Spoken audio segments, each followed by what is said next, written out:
Salut les addicts, j'espère que vous allez bien et que vous êtes en forme pour cette nouvelle séance de mobilité. Aujourd'hui, un challenge avec un seul et unique exercice. Votre job, accumuler tout au long de la journée 7 minutes de hang. Donc peu importe ce que vous utilisez pour vous suspendre, si vous avez une barre de traction évidemment c'est le top. Mais vous pouvez le faire aussi sur un encadrement de porte assez large, vous pouvez le faire sur une porte. Si vous avez la chance d'avoir des arbres à proximité de chez vous, vous pouvez le faire sur une branche d'arbre. Et je vais aussi vous montrer une petite technique pour pouvoir le faire chez vous avec 2 balais. Donc l'intérêt de ce challenge, c'est qu'évidemment vous allez travailler sur la mobilité de vos épaules. C'est d'ailleurs l'une des premières choses qu'on prescrit pour des épaules un petit peu raides. Mais vous allez aussi travailler sur plein d'autres choses, notamment sur votre grip, la force de préhension qui vous permettra d'être plus fort quand vous tiendrez une barre dans les mains, un kettlebell ou votre sac de course par exemple. Donc la petite technique que je vous propose, vous allez donc avoir un manche à balai de chaque côté.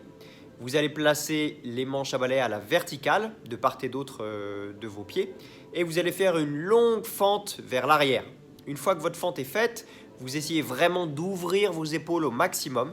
Donc évidemment, vous serez supporté par vos pieds. Donc ça restera du hang assisté avec la pression de vos pieds au sol. Mais si vous mettez moins de pression sur vos pieds, que vous relâchez un peu la tension au niveau de vos jambes, vous allez sentir davantage l'étirement au niveau de vos épaules. Petite précision, si vous êtes hyperlaxe ou que vous avez tendance à avoir les épaules qui se déboîtent ou qui se luxent, essayez de rester en active hang. Donc dans ce cas-là, vous allez faire descendre vos omoplates comme si vous les rangiez dans la poche de votre pantalon et vous allez essayer de rester en active hang durant ces 7 minutes. Si vous avez simplement les épaules douloureuses, vous pouvez faire du passive hang mais gardez bien la pression des pieds au sol. Et si vous n'avez pas de problème d'épaule mais que vous sentez que vos épaules sont assez faibles, que vous avez du mal par exemple à faire une traction, essayez de travailler aussi sur du active hang ou de passer du passif à l'actif pour pouvoir aussi renforcer un petit peu cette zone-là. Quelle que soit l'option que vous choisirez aujourd'hui, vous devrez donc accumuler 7 minutes. Vous pouvez le faire tout au long de la journée ou vous pouvez le faire d'une traite, pas d'une traite 7 minutes d'affilée, mais simplement vous vous dites je travaille pendant 1 minute, je me repose 1 minute. Vous faites des intervalles comme ça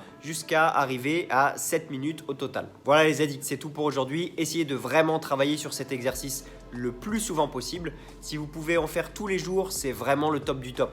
De la même façon que la routine du squat, où vous êtes en bas du squat et vous essayez d'accumuler 30 minutes tout au long de la journée, vous pouvez la retrouver dans la vidéo du 6 mai dernier. Ça, c'est des choses que vraiment je vous conseille de faire tous les jours pour vous permettre de débloquer et la mobilité de vos épaules, votre grip, encore une fois, en ce qui concerne le hang, et la mobilité de vos hanches, de votre dos, en ce qui concerne le bas du squat. En tout cas, j'espère que la séance vous a plu. Prenez bien soin de vous et on se retrouve dès demain pour une nouvelle séance de mobilité. Ciao!